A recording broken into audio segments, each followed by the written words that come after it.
360 degree कैसे होता है यह सिद्ध करने वाला हूँ। तो सबको पता होगा कि चतुर्भुज के अंतःकोणों का योग भी 360 ही होता है। अब माना कि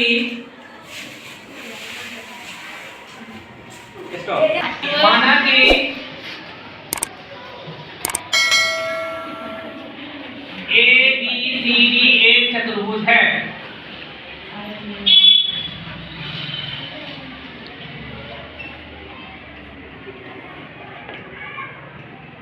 चतुर्भुज है।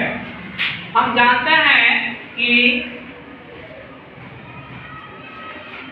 जानते हैं कि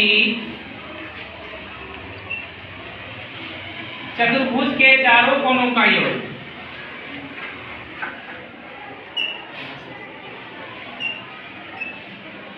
चारों अंतःकोणों का योग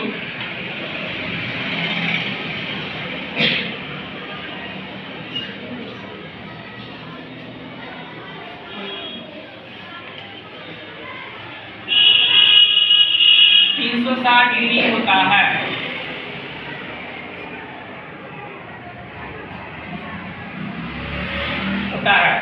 तो इसी तरह से हम सॉल्व कर सकते हैं। ये बनाया हुआ फिगर के आधार पर ए और प्लस कोण इधर देखना है ध्यान से। 1 और 5 मिलके 180 डिग्री होता है, 2 और 6 मिलके 180 डिग्री होता है, और 7 और 3 कोण मिलके 180 डिग्री होता है, और 8 और 4 मिलके 180 डिग्री होता है। ये होता है रेखिक युग्म से, जिसको हम लोग इंग्लिश में लीनियर ट्रेस कहते हैं और हिंदी में रेखिक युग्म कहा जाता है।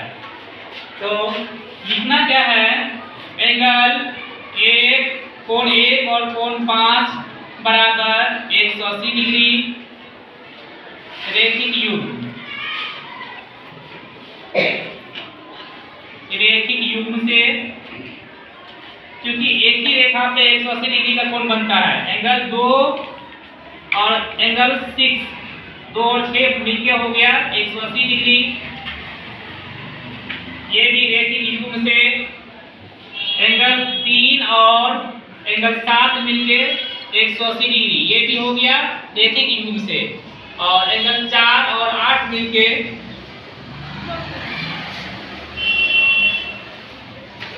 180 डिग्री, ये भी हो गया किससे, रेखिक युग्म से। हम ये पहले से जानते हैं कि रेखिक युग्म का योग होता है 180 डिग्री। अब सभी को जोड़ने पर यहाँ पे इक्वेशन भी हम लिख सकते हैं। समीकरण नंबर फर्स्ट, सेकेंड, थर्ड और फोर्थ, मतलब 1 2 3 4 को जोड़ने पर लिखेंगे समीकरण फर्स्ट, सेकेंड, थर्ड तथा फोर्थ को जोड़ने पर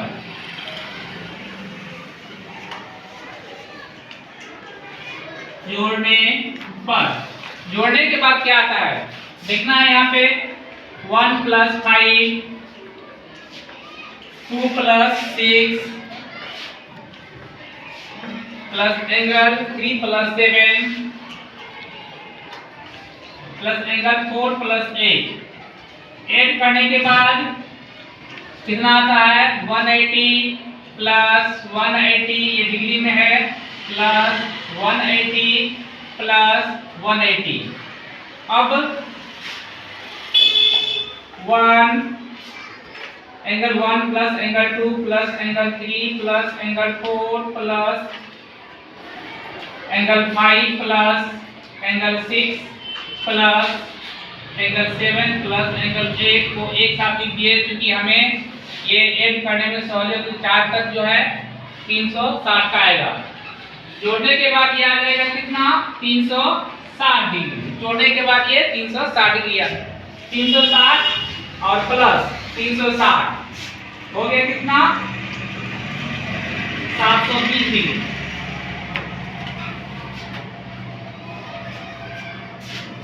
वन टू थ्री फोर जोड़ेंगे कितना 360 आएगा, और इधर जोड़ेंगे कितना आएगा ये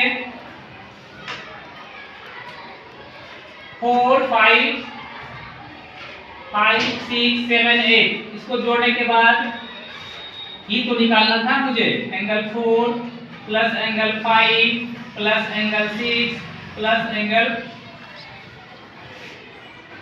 एक मिनट इसको क्लियर कर दे रहे हैं। Angle 5 plus angle 6 plus angle 7 plus angle 8 is equal to 720 की 720 डिग्री। अब क्या लिखना है दूसरे स्टेप में? Angle 5 plus angle 6 plus angle 7 plus angle 8 is equal to 720 minus 360, ये डिग्री में है। अब माइनस करने के बाद देखते हैं 720 मतलब 720 में से 360 घटाएंगे तो कितना आता है। तो लिखना होगा 300 एंगल 5 एंगल 6 एंगल 7 और एंगल 8 घटाने के बाद कितना आ जाएगा? ये 360, जो कि ये एंगल 5 एंगल 6 एंगल 7 एंगल 8 ये जो है बहिष्कोण है, क्योंकि ये बहिष्कोण के चारों कोणों का योग, बहिष्कोण के सभी कोणों का योग या चारों कोणों का योग जो भी होगा ये कितना आएगा? 360 डिग्री। यही मुझे प्रूव करना था, यही हमें सिद्ध करना था। अब दूसरे क्वेश्चन लेके मैं दूसरे वीडियो में मिलूंगा।